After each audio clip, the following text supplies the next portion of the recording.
જૂનાગઢના મેંદરડા તાલુકાના રાજેશ્વર ગામે ગત 1 ફેબ્રુઆરીના રોજ એક વેપારીના ઘરેથી 80 લાખથી વધુના મુદ્દામાલની લૂંટ થઈ હતી।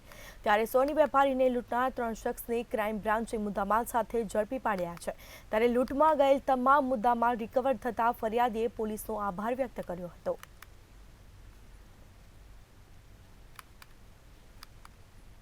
તારીખે રાત્રે 9 વાગ્યાની આસપાસ મારી ઘરે 81.70 લાખની લૂંટ થઈ હતી, જે રિવોલ્વરની અણી તથા છરીની અણી હતી। અમને બંને ભાઈઓને બાંધી અને લૂંટી ગયા હતા, જેમાં ફરી અને એસપી સાહેબ તથા એલસીબીના સાહેબ પટેલ સાહેબ જે પટેલ સાહેબે ખૂબ મહેનત કરી અને ઝડપથી અમારા પ્રશ્નનું નિરાકરણ લાવી દીધેલ છે, જે બદલ અમે પોલીસ ખાતા તથા એસપી સાહેબના ખૂબ ખૂબ આભારી છીએ।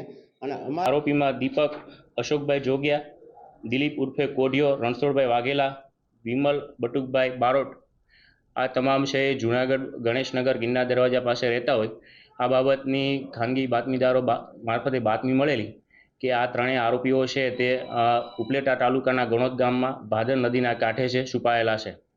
તો એલસીબીની ટીમ દ્વારા આરોપીઓને રાઉન્ડઅપ કરવામાં આવેલા અને તેમને જઈ આ બાબતે લૂંટના મુદ્દામાલ બાબતે પૂછપરછ કરતા શરૂઆતમાં તપાસમાં કોઈ સહયોગ આપેલો નહીં, પરંતુ યુક્તિ પ્રયુક્તિથી પૂછપરછ કરતા અંતે છે આરોપીઓ ભાંગી પડેલા અને આ લૂંટનો જે મુદ્દામાલ છે પોતે ક્યાં છુપાવેલો છે તે હકીકત જણાવેલ।